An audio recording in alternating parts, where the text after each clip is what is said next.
que vous m'entendez maintenant? D'accord. Je vais parler peut-être un petit peu plus fort ici, là. Bonjour, je disais que mon nom, c'est Luce Leclerc. Je suis travailleuse sociale à l'IRDPQ depuis 15 ans. Donc, une dizaine d'années au programme là, des maladies neuromusculaires auprès des familles là, qui ont des enfants atteints de maladies neuromusculaires. Alors, je vous souhaite la bienvenue à cette conférence scientifique sur la dystrophie myotonique de Steiner. Je souhaite également bienvenue aux gens de Montréal et de Sherbrooke. Alors, cette conférence est la troisième que nous organisons et elle s'inscrit dans le cadre des grandes conférences scientifiques qui s'adressent aux personnes atteintes de maladies neuromusculaires partout au Québec. Alors, si vous êtes tous et toutes réunis ce soir, c'est grâce à l'initiative de l'IRDPQ et de Dystrophie musculaire Canada. On remercie également Mme Joanne Bégin du Centre de réadaptation Marie-Enfant du CHU et Mme Jocelyne Fortier du Centre hospitalier de l'Université de Sherbrooke pour leur intérêt à participer à cette conférence. Il ne faudrait surtout pas oublier le Dr Jack Pumira qui a accepté très généreusement d'agir à titre de conférencier. Alors, avant de le présenter, je voulais simplement mentionner que la conférence sera enregistrée. Donc, le DVD sera disponible là, aux personnes qui le demanderont. Alors, j'ai donc le plaisir de vous présenter le Dr Jacques Pumira. Le Dr Pumira est neurologue et professeur titulaire à l'Université Laval au département de médecine. Il fait également partie de l'équipe des médecins de la clinique des maladies neuromusculaires à l'IRDPQ sur le site AMEL, anciennement François Charon. Il est responsable de l'unité de recherche en génétique humaine CHUL depuis plus de 10 ans. Le Dr Pumira est très impliqué dans la recherche concernant plusieurs maladies neuromusculaires, dont la maladie de Steiner. C'est bon? J'ai pas dit de bêtises. Il fera sa présentation et par la suite, il y aura une période de questions à la fin. Nous invitons donc tous les participants des 3 sites à préparer vos questions pour la fin de la présentation. Alors maintenant, je laisse la parole au Dr Pumira. Merci.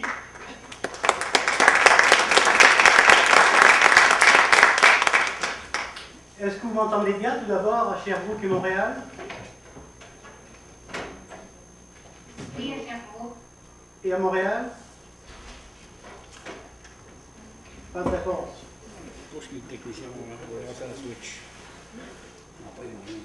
Vous à Montréal, est-ce que vous entendez? Faites un signe de la main. Personne?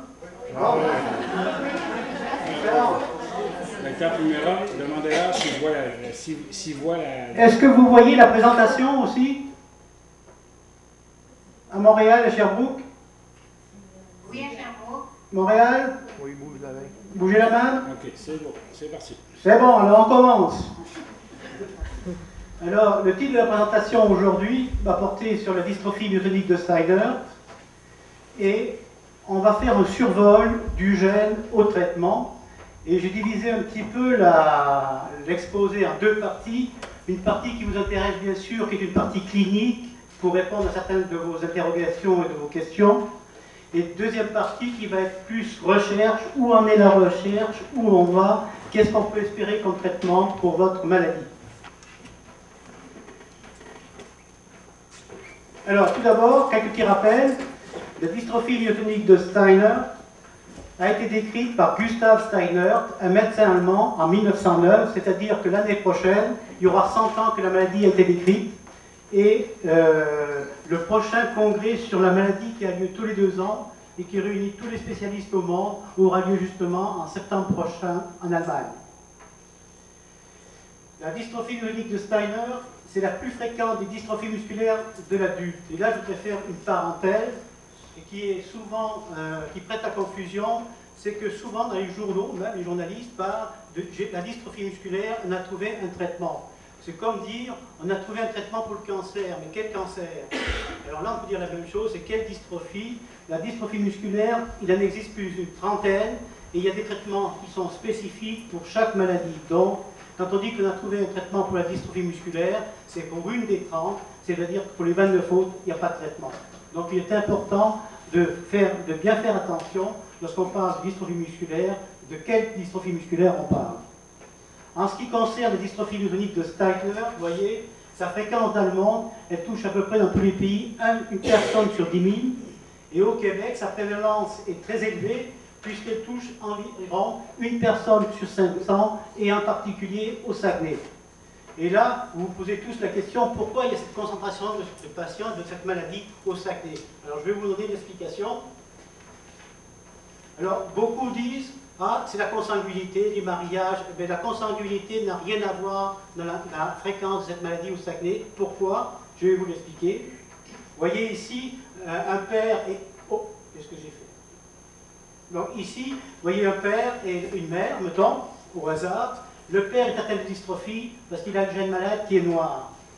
Et il a un gène normal à côté. Sa femme, elle, a deux gènes qui sont normaux. Donc le père, au hasard, va donner avec une chance sur 2, soit son gène normal, ici, et le gène normal va se combiner avec un des 2 gènes de la mère, et vous voyez que dans les 2 cas, tous les enfants sont normaux. En revanche, si le père transmet son gène qui est malade, ici, le gène malade va se combiner avec un des 2 gènes de la mère, et dans les 2 cas, les enfants sont atteints de la dystrophie de Steiner. Donc vous voyez que le rôle de la mère ici, dans l'exemple, n'a aucune influence sur l'expression de la maladie, donc la consanguinité n'est pas impliquée dans la fréquence que l'on trouve au Saguenay. Alors, à quoi est due cette fréquence? Il y a 2 causes majeures. La première, c'est qu'à l'époque, on parle des années 1650, 1700, les familles se déplaçaient peu, il n'y avait pas de route, il n'y avait pas de voiture, la seule voie de communication c'était le fleuve, l'hiver c'était gelé, donc c'est des familles qui avaient tendance à rester sur place. Et le deuxième élément qui a joué un rôle important, c'était des très grandes familles, environ 15-20 enfants, ce qui était la raison habituelle. Et vous voyez que ces grandes familles ont très rapidement, en 10 ans, il y avait 100 familles au Saguenay qui est passé à 6 000 en 9 ans. Donc ça explique, ces 2 facteurs sont les renseignements essentiels qui expliquent la fréquence de la maladie dans cette région. Maintenant, quand on regarde la reconstruction généalogique des patients, des malades, au Saguenay, on a étudié 88 familles, c'est-à-dire 750 individus, vous voyez ici. Et en faisant des reconstructions généalogiques, on a réussi à brancher toutes ces familles et ces individus à un couple ancestral venu de France. Et voilà ce couple mystérieux qui est en fait Noël Simard, qui est d'origine française dans la région du centre de la France qui était près d'Angoulême, qui s'est marié en 1661 avec Marie-Madeleine Racine, qui elle est née à Québec, mais dont les 2 parents, le père et la mère, étaient origine de Normandie pour Étienne Racine, le père, et de La Rochelle, c'est-à-dire dans le Poitou, pour la mère. Ce couple a eu 14 enfants, et de ces 14 enfants sont issus les 88 familles qui étaient porteuses de dystrophie myotonique au Saguenay, ce qui touchait environ 746 individus. Donc théoriquement, si l'hypothèse est vraie, si vous faisiez aujourd'hui la reconstruction généalogique, que vous arriviez à remonter juste en 1660, vous devriez vous relier au couple Simard-Racine. Ce qu'on ne sait pas, c'est que si le couple Simard et Racine sont arrivés, on ne sait pas lequel des 2 était atteint, et on ne sait pas s'ils sont arrivés avec la maladie, ou bien si la maladie est arrivée une fois à Québec. Donc pour l'instant, on n'a pas trouvé de descendants de ces familles en France qui nous permettraient de dire oui, la maladie existe aussi en France à partir de ce plan. Donc c'est ça qu'on appelle un effet fondateur, c'est-à-dire il y a un groupe qui arrive et qui est responsable de la diffusion de la maladie dans la population. C'est un effet fondateur qui est assez fréquent au Québec. Alors, la dystrophie myotonique, maintenant qu'il y a Internet, tout le monde navigue et vous êtes plus savants ou aussi savants que nous. Donc, la dystrophie myotonique, vous allez voir, il y en a 2 types. Il y a ce qu'on appelle la dystrophie. Il y a la dystrophie myotonique de type 1, c'est la maladie de Steiner, c'est la maladie dont vous êtes atteint. Et à côté de ça, plus récemment, il a été décrit la dystrophie myotonique de type 2. Alors, c'est une maladie qui est très proche de celle dont vous êtes atteint, mais l'atteinte est prédomine surtout au niveau des racines des cuisses. Elle est moins sévère que la type 1, mais il y en a très peu au Québec. À ce jour, j'ai une seule famille qui était il y a une seule famille qui a été décrite et que j'ai trouvée il y a à peu près 1 an ici. Donc il n'y a pas d'autres cas au Québec de dystrophie myotonique de type 2. Donc tous nos patients sont atteints de dystrophie myotonique de type 1, qui est la maladie de Steiner. Donc, vous suivez là?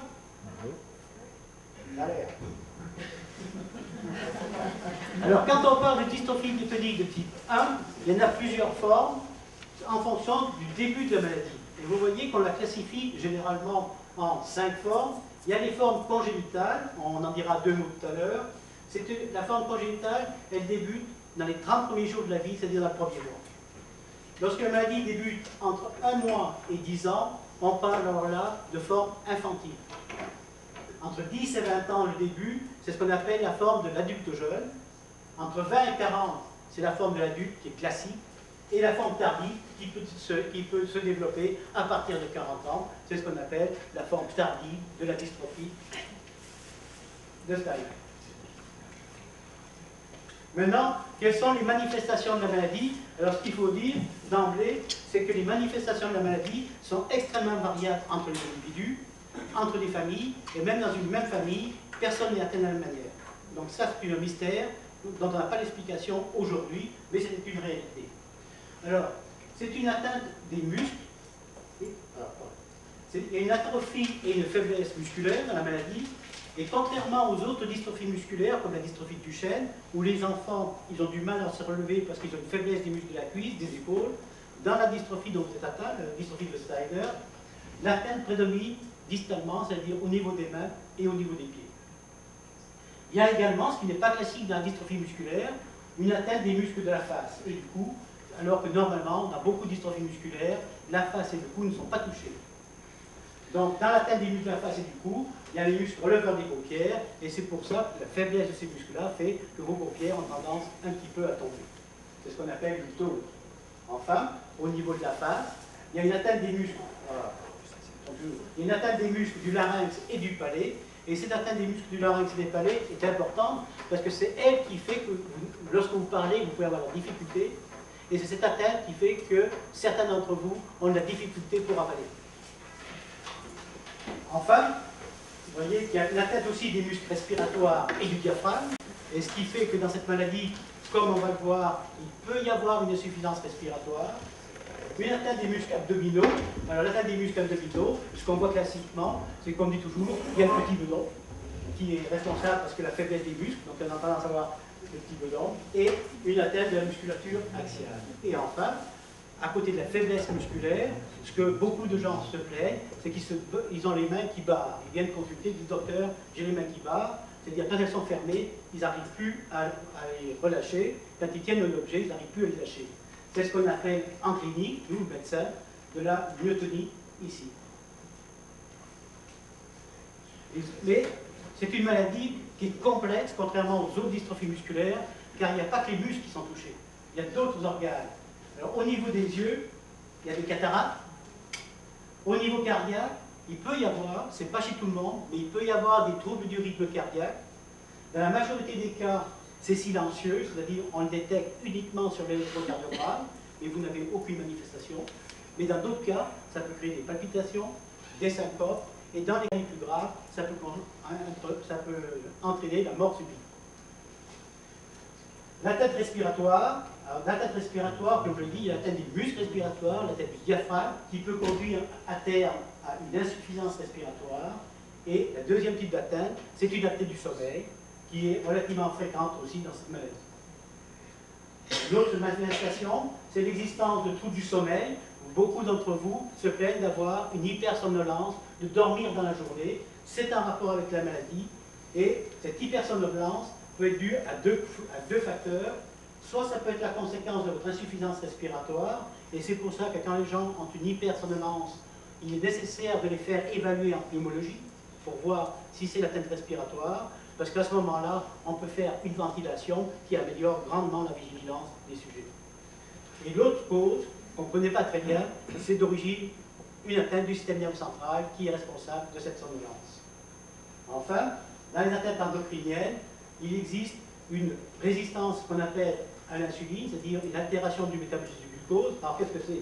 C'est très simple, c'est quand on mange du sucre, le sucre dans notre sang augmente, et pour le ramener à la normale, il y a une hormone qui est sécrétée qui appelle l'insuline, qui fait pénétrer le sucre dans les muscles. Dans la maladie, classiquement, on dit qu'il y a une résistance à l'insuline, c'est-à-dire quand on mange du sucre, il y a plein d'insuline qui est sécrétée, mais elle n'agit pas au niveau du muscle, c'est-à-dire que le sucre ne peut pas pénétrer dans le muscle, c'est ce qu'on appelle le syndrome de résistance à l'insuline. Enfin, il y a des problèmes digestifs, comme les troubles de la déglutition, bien sûr, en rapport avec la paralysie des muscles du larynx et du pharynx. Il y a souvent des troubles digestifs à titre de constipation, et une manifestation assez fréquente de la maladie, c'est l'existence de lithiase biliaire qui nécessite une intervention. Alors les caractéristiques de la maladie, en dehors de ces manifestations, comme je vous l'ai dit, c'est la variabilité des manifestations. Certains sont plus atteints que d'autres, et ça, on ne sait pas pourquoi. Deuxième caractéristique, c'est ce qu'on appelle l'anticipation. Qu'est-ce que c'est? Ah, la photo ne marche pas. Dommage. Il y avait une photo ici pour montrer ce que c'est que l'anticipation, mais ce n'est pas grave. Qu'est-ce que c'est que l'anticipation? C'est que la maladie, elle a tendance à débuter de plus en plus tôt au cours de la transmission d'une génération à l'autre, et elle a tendance aussi à devenir de plus en plus sévère. On ne savait pas à quoi c'était dû, maintenant on le sait, je vais vous le montrer un peu plus tard. Et enfin, il existe une caractéristique dans cette maladie qui n'existe pas dans d'autres, c'est l'existence des formes congénitales. Alors les formes congénitales, qu'est-ce que c'est? C'est un enfant qui naît, qui est mou, qui a des troubles respiratoires, qui a des troubles de la déglutition, et vous voyez que cette maladie, c'est une forme qui est extrêmement grave, puisqu'il y a une mortalité qui est élevée, 16% contre, dans la population normale, 19 pour 1000, donc c'est une gravité, et en plus, c'est que les enfants qui survivent vont avoir souvent un retard moteur et mental. Et ce qu'il faut savoir, dans cette forme congénitale, ça ne se voit que si c'est la mère qui est atteinte. Lorsque c'est le père qui est atteint, il ne transmettra jamais à ses enfants une forme congénitale. Il y a eu quelques cas décrits dans la littérature, mais ça reste vraiment anecdotique. Donc, quand c'est le père, il n'y a pas de forme congénitale, ça se voit uniquement quand c'est la mère qui est atteinte. Est-ce que vous suivez? Oui. Bon, on peut continuer. Et Sherbrooke, Montréal, ça va? Ils n'ont pas l'air. Oui, ça va, Sherbrooke. Bon. Alors, la gravité de la maladie, maintenant. Alors, comme tout le monde est sur Internet, il faut mettre les choses un petit peu en perspective et voir ce qu'il en est. Alors, bien sûr, dans les dystrophies musculaires, comme la dystrophie de Duchenne, les enfants sont en fauteuil roulant très tôt, dès l'âge de 10 ans, alors que dans la dystrophie glycémique de Steiner, c'est quelque chose qui est relativement rare et tardif quand ça arrive. Je ne dis pas que ça n'arrive pas, mais c'est assez inhabituel. Donc, en général, les gens sont capables de se débrouiller relativement longtemps sans fauteuil roulant. Vous avez lu dans la littérature, sûrement sur Internet, que, la moyenne de durée de vie est réduite dans la maladie. Ça, il faut faire attention parce que c'est extrêmement variable. C'est vrai pour les formes sévères, alors qu'il y a des gens qui ont des formes relativement mineures, qui vivent relativement bien. Et il y a trois causes qui peuvent réduire la durée de vie. Et je vous les montre ici. Premièrement, c'est un problème cardiaque. Comme je vous l'ai dit tout à l'heure, dans cette maladie, tout au long de votre vie, peut arriver des troubles du rythme cardiaque, c'est pour ça qu'il faut une surveillance. Et ces troubles du rythme cardiaque, lorsqu'ils sont importants, peuvent entraîner le décès. Et ça, aujourd'hui, on peut le prévenir par le dépistage et la pose de pacemaker ou d'un défibrillateur. Donc, au dernier congrès qu'on a eu à Milan en 2007, l'année dernière, on était tous d'accord pour dire que les gens ne devraient plus mourir aujourd'hui du problème cardiaque dans cette maladie.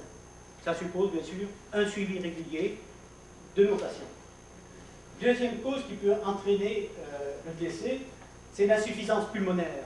Alors l'insuffisance pulmonaire, bien sûr, il y a une atteinte des muscles respiratoires, il y a des problèmes de déglutition, et quand il y a des problèmes de déglutition, qu'est-ce qui se passe? C'est que souvent les aliments que l'on mange, au lieu d'aller dans l'œsophage, dans l'estomac, ils vont aller dans les poumons.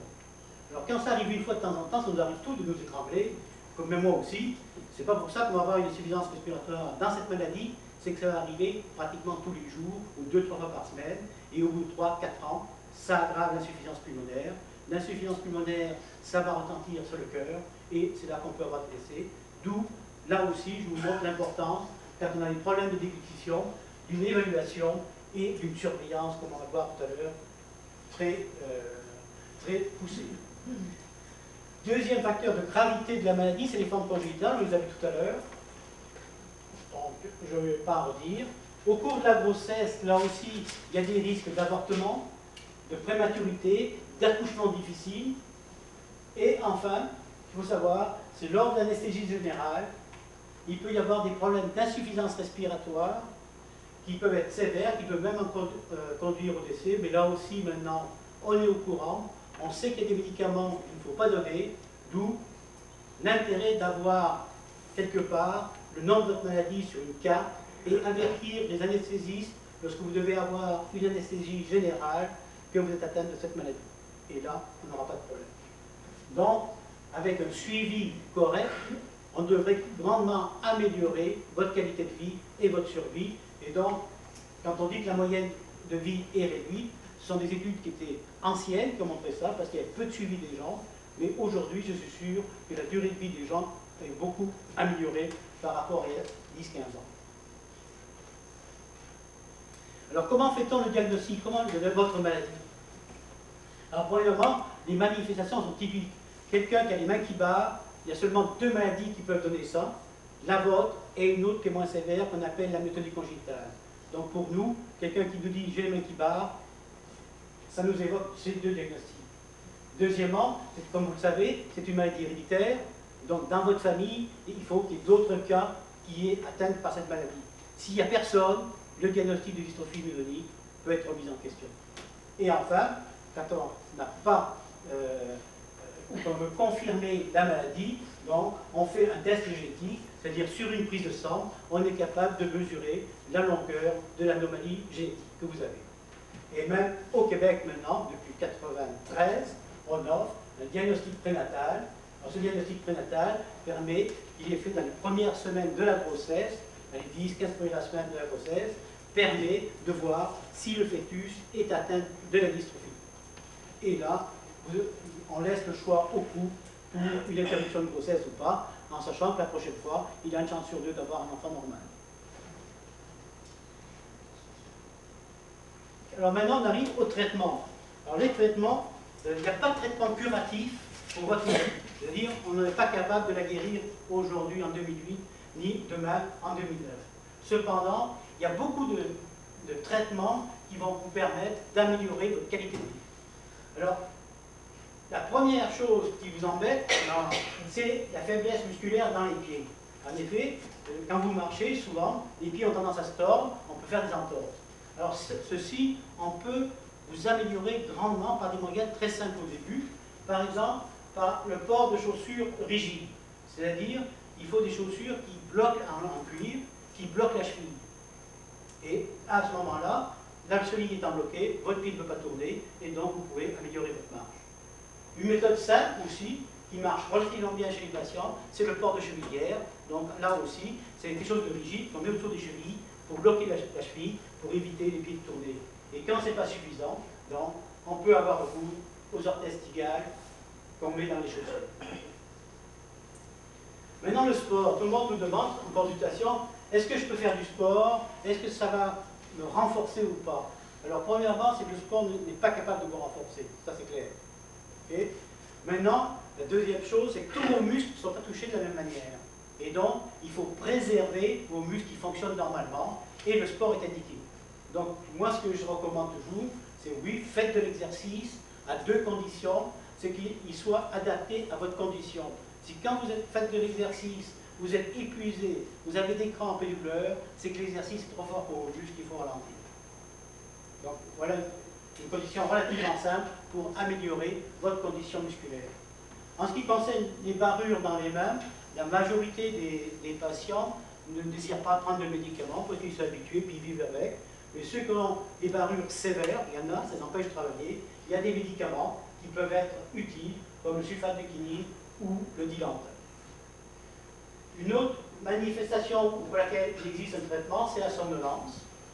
Alors, il y a des gens qui ne peuvent pas travailler à cause de cette hypersomnolence, et dans ce cas-là, il y a 3 médicaments qui sont classiquement utilisés. Il y a l'Oritalum, qui est très bien toléré, et on a un essai actuellement en cours à l'IRDPQ sur l'efficacité de ce médicament. Il y a une amphétamine, le Dexedrine, qui est aussi très efficace. Et enfin, le modafédil, qu'on appelle l'Alertec, qui est un médicament là aussi, qui est très efficace, sauf qu'il est très cher, et qu'au Québec, c'est un médicament d'exception. C'est-à-dire, quand on ne peut pas prescrire ce médicament, quand on veut traiter la somnolence, on commence par du Ritalin ou la dexédrine, et c'est quand ces deux médicaments ne marchent pas, que les patients sont handicapés, qu'on fait une demande à la régie pour le faire payer.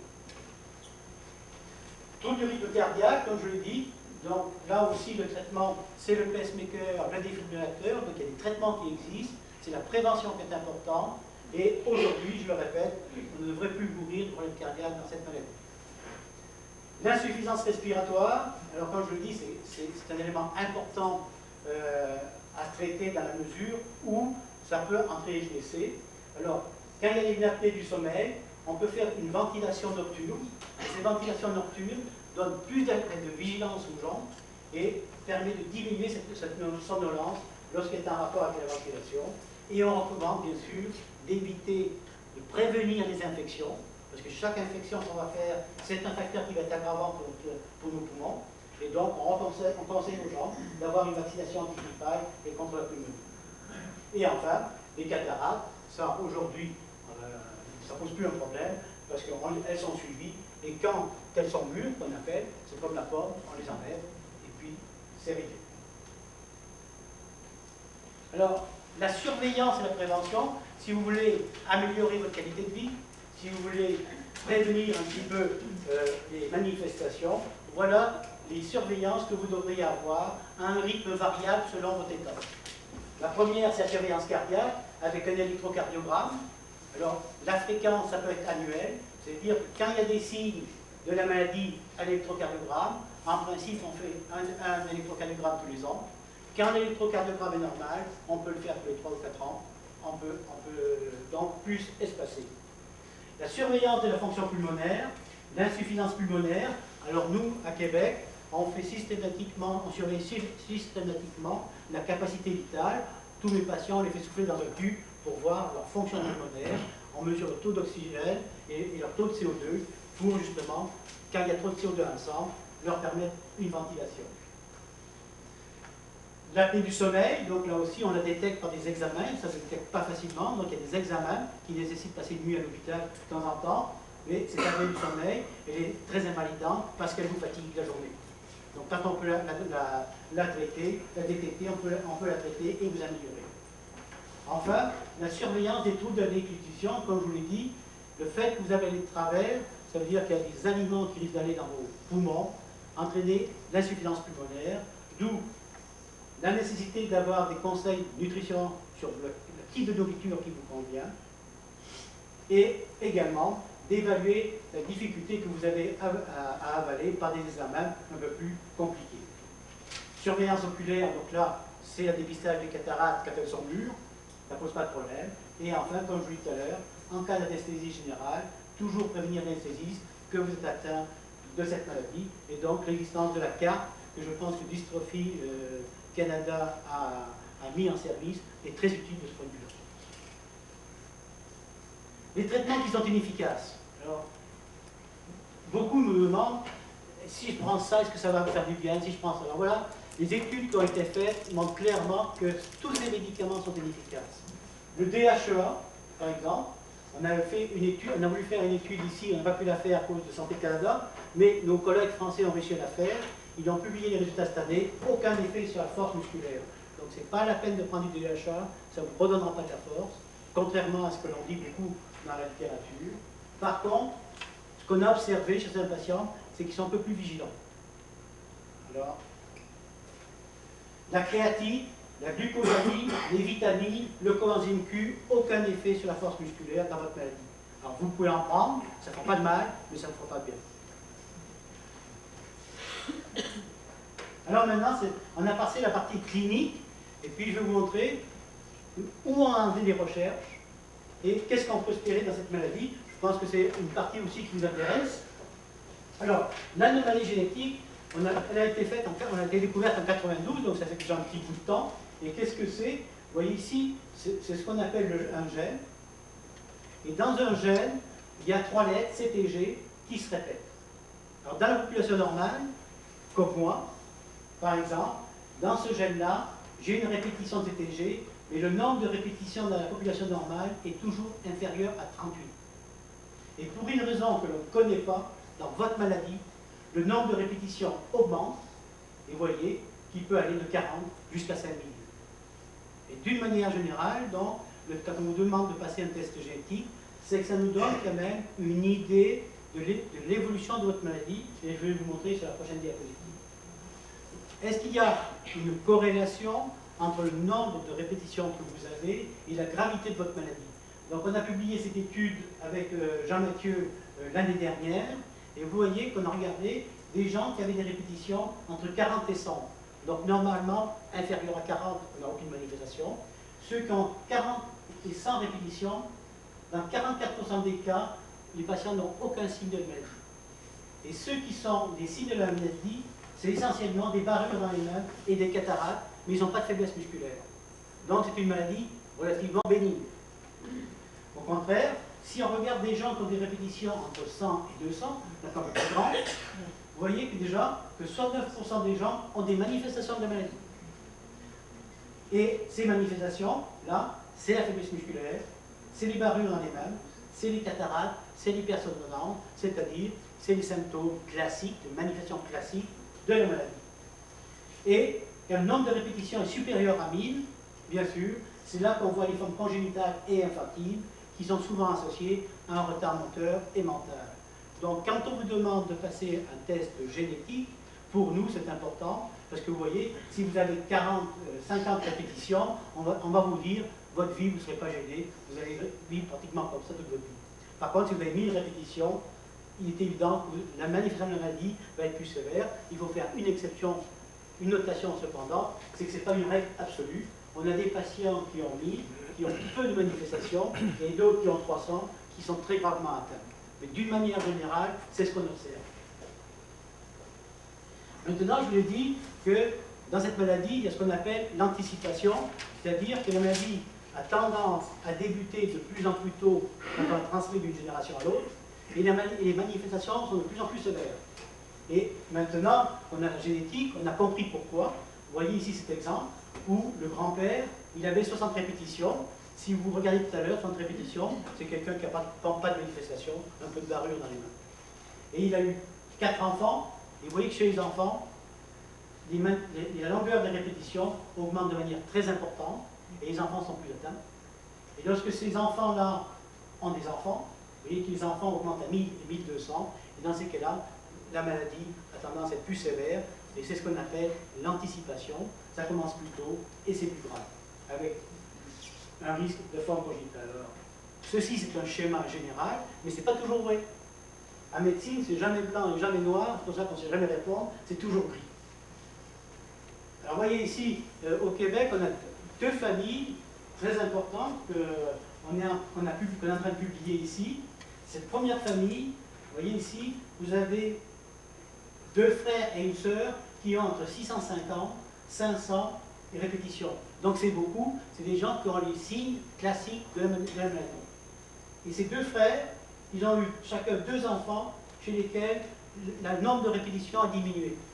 Et curieusement, le nombre de répétitions a diminué, mais ils ne sont pratiquement pas atteints. Cette femme qui a 40 et quelques années n'a aucune manifestation de la maladie à ce jour. Donc vous voyez, dans certains cas, ça diminue. Et ce qui est important, c'est que quand ça diminue chez les hommes, ça semble diminuer chez tous les autres enfants qui sont atteints. Si bien que quand on fait du conseil génétique, on peut dire que lorsqu'il y a une diminution de la transmission entre le père et ses enfants chez un enfant, la probabilité que ça diminue chez les autres qui seront atteints est très élevée. Vous voyez ici le même exemple de cette famille. Le grand-père qui avait 500 répétitions, ses enfants ont eu une régression, ils ont tous eu 250, et ces 2 ont eu des enfants qui eux aussi ont maintenu la régression, et ils sont peu affectés par la maladie. Donc là aussi, ce n'est pas systématique que d'une génération à l'autre, ça grandit. Des fois, ça reste stable sur plusieurs générations, et dans certains cas, relativement rare, ça réduit. Et quand ça réduit, on ne sait toujours pas pourquoi, mais c'est toujours quand c'est un père qui transmet. Quand c'est la mère, ce n'est pas vrai. C'est-à-dire quand c'est la mère qui transmet à ses enfants, on peut avoir des enfants chez lesquels le nombre de répétitions diminue, et un frère chez lequel le nombre de répétitions a augmenté. Alors, je vous ai fait un petit schéma là, parce que c'est compliqué la science. Alors, je ne voudrais pas être trop vous endormir là. Alors, je vais essayer de faire simple. Ça, c'est ce qu'on appelle une cellule musculaire. Alors, une cellule de notre corps, quelle que soit la cellule musculaire ou autre, c'est fait d'un corps cellulaire, vous voyez ici en vert, et d'un noyau en bleu. Dans le noyau, c'est là où se trouvent tous nos gènes, qui se trouvent sur un brin qu'on appelle l'ADN. Donc nous avons un ADN qui provient de notre père et un autre ADN, en bleu par exemple, qui provient de notre mère. Donc on a deux. Dans la maladie, qu'est-ce qui se passe? Alors vous voyez ici, pour l'exemple, je vous ai dit que l'ADN en bleu, c'est lui qui a la mutation. En rouge. Alors qu'est-ce qui se passe? Le gène normal, qui est le jaune,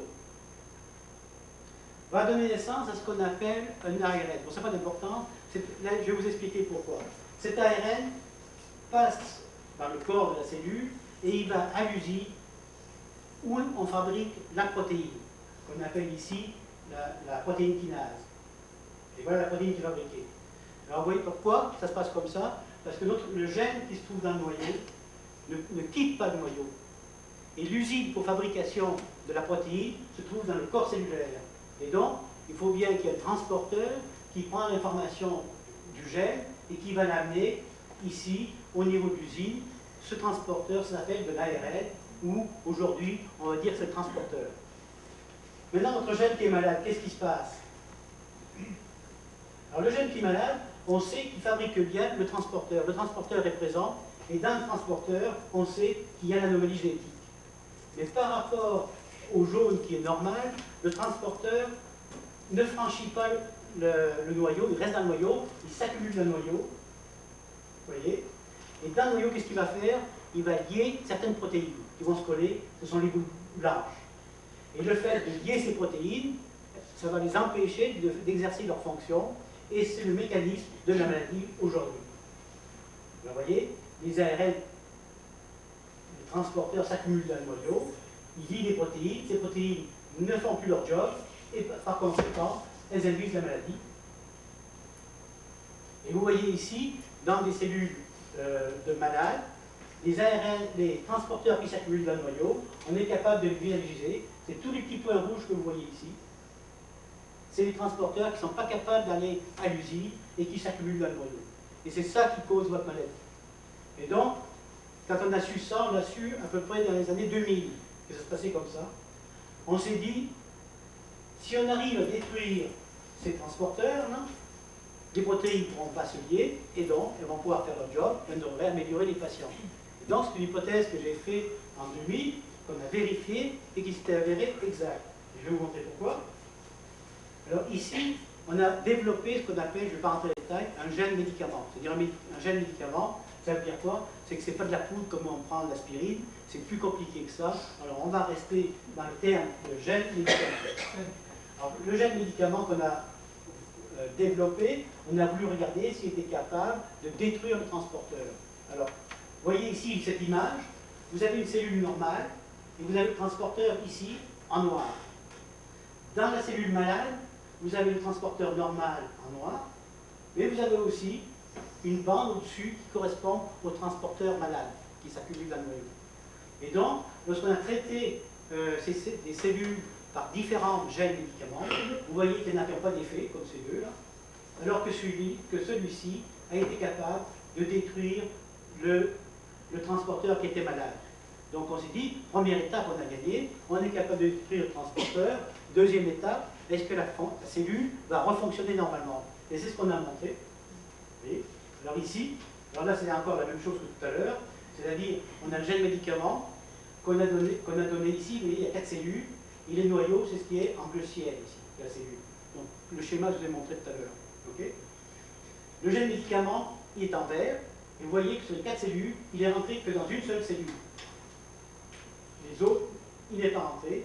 Et quand on regarde les petits points rouges qui correspondent aux transporteurs qui s'accumulent dans le noyau, vous voyez que la seule cellule où il n'y en a plus, c'est celle-là, alors que les 3 autres, ils ont. c'est-à-dire qu'on a bien détruit les transporteurs qui étaient malades. Conséquence de ça, donc comme je vous l'ai dit, dans la maladie, quand on mange du sucre, l'insuline est bien produite, sécrétée par le pancréas, mais elle ne veut pas rentrer le sucre dans le muscle. Et c'est ce qu'on a pu vérifier ici dans des cultures de cellules humaines malades. Vous voyez ici, dans une cellule normale, on donne de l'insuline, ça rentre dans le muscle facilement. Par contre, dans les cellules malades, du muscle malade comme vous voyez ici en jaune, on a beau donner de l'insuline, quelle que soit la dose, ça ne pénètre pas. Et quand on traite les cellules par notre gène, médicament, par le médicament, en rouge, vous voyez qu'on a été capable de restaurer la pénétration, donc on a guéri, on a corrigé cette anomalie génétique. Deuxième chose, c'est que, notamment dans les formes congénitales, il y a un retard de développement chez l'enfant, et ce retard de développement de l'enfant, de ses muscles, provient d'un défaut de maturation, et donc on a voulu regarder dans la culture, est-ce qu'on est capable, avec notre jet médicament, de redonner un développement normal à la cellule musculaire. Alors vous voyez grossièrement comment ça se présente, une cellule musculaire, ce sont des cellules rondes comme ça, et puis quand elles deviennent nombreuses, elles vont fusionner, c'est-à-dire qu'il y a 10 cellules qui vont fusionner pour former une très grosse cellule que vous voyez ici. Vous voyez, ça c'est une grosse cellule avec plein de noyaux. Alors dans le sujet normal, vous voyez ces noyaux ici, qui correspondent à une fibre musculaire que nous avons tous. Et dans la maladie, notamment dans les formes congénitales, justement, il n'y a pas de fusion, vous voyez, on ne voit pas ces grosses cellules ici avec plusieurs noyaux. Et quand on traite par notre gène médicament, vous voyez ici, on a été capable de restaurer quelque chose qui ressemble à une cellule normale. Donc là aussi, on a été capable de corriger le développement de la cellule musculaire, ce qui peut être applicable justement pour le traitement des formes congénitales de la maladie. Alors qu'est-ce que nous avons montré? C'est que le gène médicament que nous avons développé est capable de détruire les transporteurs malades dans les cellules musculaires, on l'a vu, et de corriger les anomalies de la cellule musculaire. Donc la question qui s'est posée, ça on l'a publié en 2003, la question qui s'est posée, est-ce que chez l'animal qui a la maladie, on va être capable de le traiter? Et là, on travaille dessus depuis 4 ans, et on n'a pas encore les réponses, effectivement. Donc, pour faire, il fallait un modèle animal, donc on a créé avec nos collègues français une souris, chez laquelle on a introduit le gène malade avec 500 répétitions. Et donc, ce qu'on a fait, c'est qu'on a injecté dans le muscle notre gène médicament pour regarder ce qui se passait. Et qu'est-ce qu'on a observé? C'est qu'on a été capable, un mois après l'injection intramusculaire chez la souris, de détruire 55% des transporteurs malades. Donc on s'est dit, chouette, on va peut-être améliorer la souris, la force de la souris, et effectivement, on a une amélioration partielle mais incomplète, parce que vous voyez qu'on a été capable d'augmenter environ de 30% le volume de son muscle, son poids, le poids du muscle, donc il y a un effet. Par contre, aujourd'hui, on n'a pas observé d'augmentation de la force. Et cet effet, nous l'avons observé jusqu'à 4 mois après une simple injection, et ce qui n'est pas étonnant, puisque la littérature montre qu'après une injection de ce type de gène médicament, l'effet persiste pendant 1 an ou 2 ans. Mais le problème, c'est que les effets sont très variables d'une souris à l'autre. Il y a des souris qui répondent, d'autres qui ne répondent pas. Donc, on est aujourd'hui au stade, il faut améliorer notre système pour avoir la preuve avant de passer un effet chez l'homme. Et c'est ça notre projet pour les années à venir. Donc, il faut essayer d'améliorer notre traitement en augmentant les doses du gène médicament parce qu'on ne sait pas encore quelle est la dose qui est optimale pour détruire les transporteurs malades. Donc on est en train de travailler là-dessus. Et ensuite, le modèle que nous avons utilisé en 2005, c'était le seul modèle qui existait au monde, mais les modèles de souris, ce n'est pas l'homme. Et la maladie chez la souris ne ressemblait pas beaucoup à celle de l'homme. Et donc, on a travaillé avec nos collègues français pour développer un autre modèle de souris qui ressemble plus à la maladie que l'on voit chez l'homme pour voir si on corrige les effets. Et enfin, donc, notre dernière approche, c'est de développer une approche thérapeutique applicable à l'homme. Qu'est-ce que ça veut dire? C'est que le gène médicament que l'on donne aujourd'hui, on ne pourra pas l'administrer à intraveineux. Parce que si on veut traiter l'ensemble de vos muscles, on ne pourra pas le faire par injection intramusculaire, on est capable d'en injecter 1, peut-être 2, mais pas tous vos muscles. Donc, il faut trouver un médicament que l'on donne par la bouche ou par le sang. Malheureusement, le gel médicament qu'on a produit aujourd'hui ne peut pas se donner parce qu'il est toxique par le sang. Et donc, il faut qu'on trouve une autre alternative.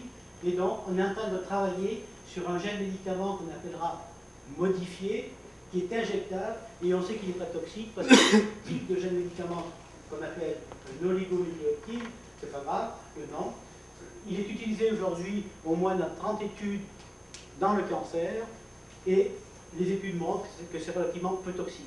Donc, si on arrive à développer ce gel médicament, qu'il est aussi efficace que celui qu'on avait auparavant, on peut passer à un essai chez l'homme relativement rapidement.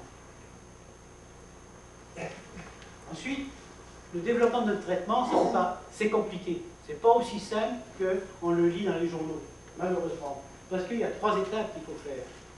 Et c'est là où votre participation est essentielle pour nous. Parce que si les patients ne participent pas à nos projets de recherche, on est bloqué à un moment donné et on ne peut plus avancer. Alors c'est quoi les étapes? Premièrement, comme je vous dis, il faut faire la démonstration que le gel médicament qu'on va utiliser est efficace dans des cellules, par exemple, musculaires, mais également dans un modèle animal. Donc ça, c'est la première chose. C'est ce qu'on appelle la preuve de principe de la thérapie. Si on guérit un animal, on est sûr qu'on ne peut pas passer à l'homme, ça donne des éléments. Mais ce n'est pas suffisant. Parce que quand on a ça, qu'est-ce qu'on fait? On veut passer à l'homme. Mais il faut avoir des patients. Et comme ce sont des maladies rares, le nombre de patients, même si vous êtes nombreux ce soir, les patients, il faut qu'ils répondent à des critères d'inclusion. Tout le monde ne peut pas participer.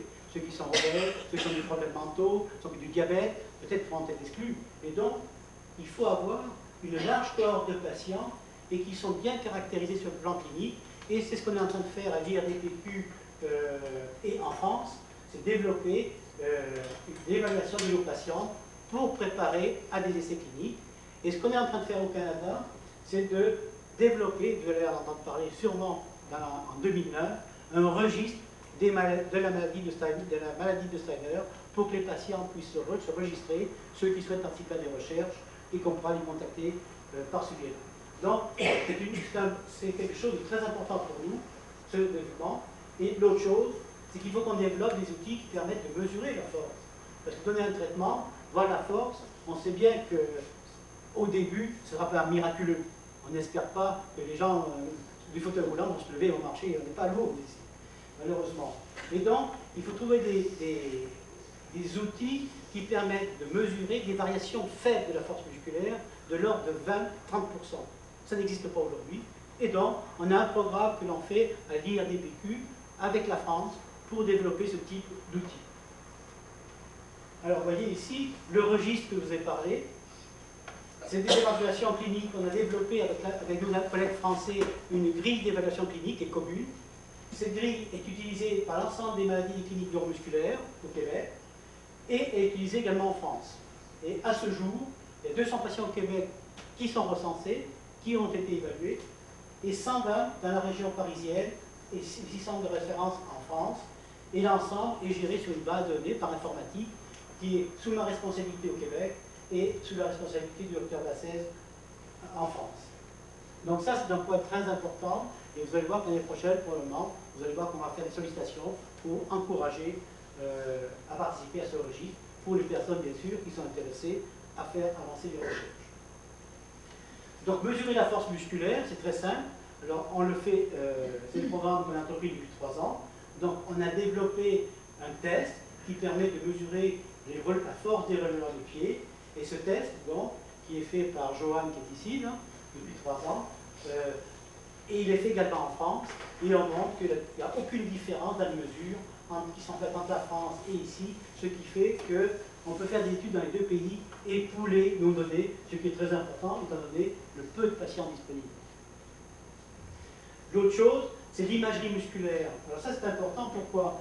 Parce que si vous participez un jour à un essai de thérapie génique, il va y avoir deux inconvénients majeurs pour vous, et qui ne nous plaisent pas beaucoup en tant que médecin, c'est qu'il faut faire une biopsie musculaire. C'est-à-dire, il faut qu'on vous prélève un morceau de muscle avant et un morceau de muscle après. Et on sait bien que quand on prélève des muscles, on n'aime pas ça, parce qu'à force de prélever des muscles, on risque d'aggraver la faiblesse musculaire. Et donc on s'est dit en 2003, il faut qu'on trouve une alternative pour éviter de prélever des muscles. Et donc maintenant, il y a des moyens sophistiqués, il y a l'imagerie, il y a la résonance magnétique nucléaire, le PET scan, qui sont des outils fantastiques. On s'est dit, il y a sûrement quelque chose qui va nous aider, et si on peut éviter de faire des nucléosides, tout le monde va être gagnant, et les gens participeront peut-être plus encore au projet de recherche. Et donc ici, on a fait une étude aussi avec la France, où on montre que par résonance magnétique, on est capable de mesurer le volume musculaire, et la mesure du volume musculaire est en corrélation directe avec la force. C'est-à-dire, sur les images que l'on prend, on est capable d'estimer la force musculaire que vous avez. Et ça, c'est très important parce que quand on fait la force musculaire, on vous demande de relever votre pied. Et si vous êtes fatigué, vous allez relever comme ça. Si vous êtes en pleine forme, vous allez relever comme ça. Donc, il y a une variation. Et donc, quand on fait un traitement, 20%, on se dit, est-ce que c'est normal ou est-ce que c'est le médicament? Et ça, on ne sait pas. Cet examen-là permettrait de régler ce problème-là. Une autre chose, comme je l'ai dit, le sucre, ça ne passe pas dans le muscle, et il existe un examen qui est le PET scan. Il y a 25 patients au Québec qui ont participé à cette étude, et qui participent encore. Qu'est-ce qu'on fait? C'est qu'on donne du sucre marqué par une molécule, et cette molécule est détectable par résonance magnétique, grossièrement qu'on appelle le PET scan. Et donc, vous voyez ici, on n'a pas pris de scie, mais on est capable de couper une jambe. Là. Et vous voyez qu'après avoir donné du sucre, chez un sujet normal, le sucre en blanc pénètre dans le muscle. Et c'est cette pénétration qu'on est en train de quantifier. Et chez les malades, on n'a pas encore les résultats, mais ce qu'on espère, c'est qu'il y aura moins de sucre dans le muscle. Et donc, quand on va donner un médicament, s'il est efficace, on devrait réaugmenter la pénétration du muscle dans le sucre et avoir ce type d'image. Donc, c'est une méthode qui est non invasive, qui n'est pas grave, qui n'est pas dangereuse, et donc qui pourrait remplacer la biopsie musculaire. Donc, c'est tout ce programme qu'on a mis en route depuis déjà 3 ans, et on est renouvelé encore pour 3 ans de plus pour faire une étude longitudinale. Donc, vous voyez, c'est toujours très long. Donc, en ce qui concerne la clinique, donc, nos efforts, c'est de faire un registre de malades atteints de la maladie Steiner à l'échelle canadienne et à l'échelle française, mais on espère également faire participer à un registre international avec les patients qui sont aux États-Unis, par exemple, et d'autres pays. Et enfin, on va essayer de continuer nos protocoles de validation de la fonction des muscles. Alors, une fois qu'on a fait ça, mettons qu'on a un médicament qui marche à peu près chez l'animal, est-ce qu'on va passer à l'ordre? C'est pas aussi simple que ça. C'est comment c'est l'ordre de ce médicament? Entre la découverte d'un médicament et sa commercialisation, que ce soit l'aspirine ou n'importe quoi, ça met 15 ans dans l'industrie pharmaceutique.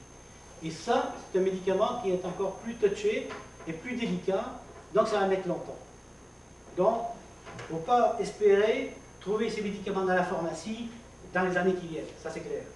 Par contre, il y aura des essais qui vont être faits, d'ici 5 ans, il va y avoir des essais qui vont être faits chez l'homme, dans le but, pourquoi? Parce que le développement d'un médicament comprend 3 phases, et ces phases, ce n'est pas nous qui décidons, c'est Santé Canada ou les agences du médicament dans le monde.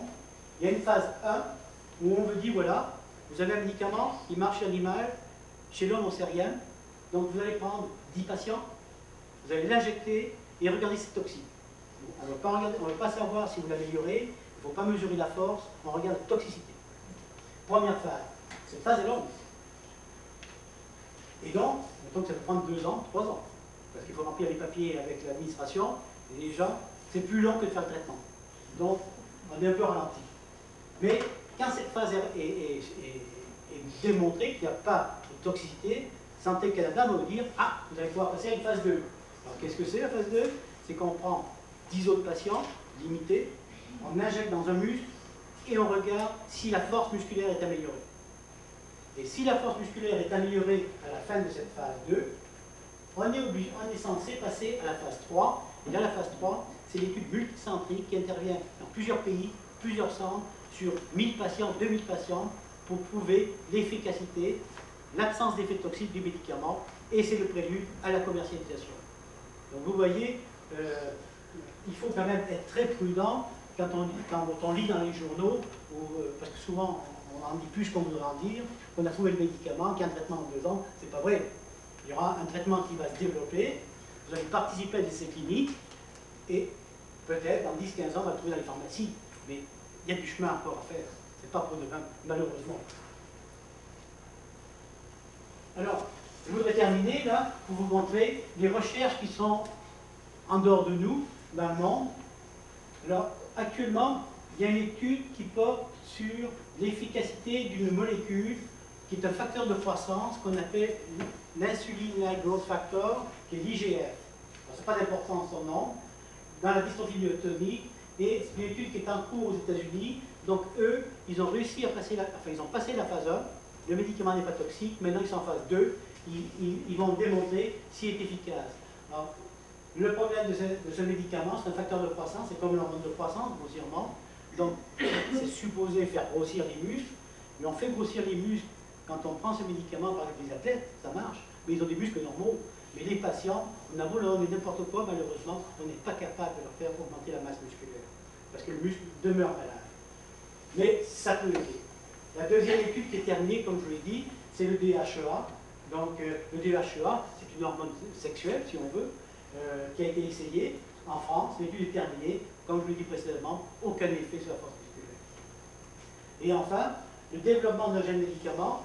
Alors, au Québec, on est les leaders actuellement dans le monde sur le jeune médicament, mais il y a deux autres groupes qui développent également une approche similaire aux légèrement différents. Un qui est aux États-Unis et l'autre qui est aux Pays-Bas.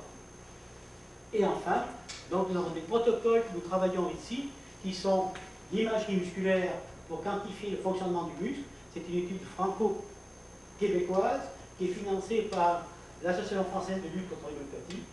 Et enfin, nous avons une étude qui est en cours à Québec, qui va commencer, je pense, aussi au Saguenay, pour étudier l'efficacité du Ritalin dans le traitement de la somnolence. Vous trouvez l'information.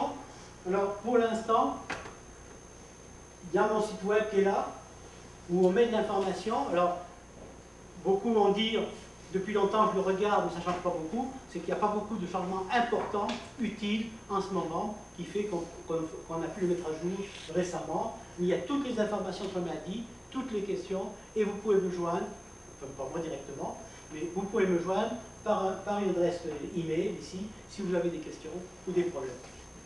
Et vous voyez ici, les autres sites où vous avez des informations. Il y a le site de Dystrophie Musculaire Canada, il y a le site de l'Association de lutte contre les myopathies en France, qui est très très bien fait aussi. Il y a celui de la dystrophie américaine, mais il est en anglais. Et puis, il y a l'Association belge des maladies neuromusculaires. Alors, vous voyez ici que c'est un programme qu'on a qui est assez lourd, qui est assez important.